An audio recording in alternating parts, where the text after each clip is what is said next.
Dnes ma čaká vystupovanie, takže ráno bolo o self-care, meditácie, doplnky a olejčiky, ako inak na Slovensku idem vždy na poštu. Na raňajky som mala kváskové osie hniezdo v kombi s mekáč kávou.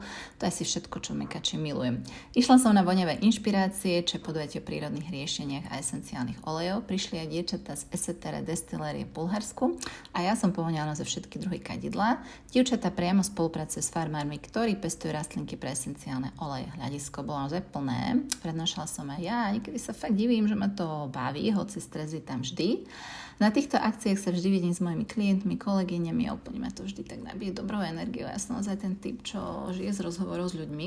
Cez obed sme si mohli urobiť masáž rúk, vyrobiť si inhalátor, ochutnať dobroty z esenciálnych olejov, naučiť sa, ako sa starať o deti či zvieratka olejčekmi. Oniesli sme si aj recept na plodnosť či štítnu žľazu, no a boli aj nejaké ocenenia za doterajšiu prácu. A som hrdá na svoje dve kolegynky, ktoré už pomohli toľkým rodinám. Na záver sme skončili s týmom na kávu a budúce pri diety bolo super.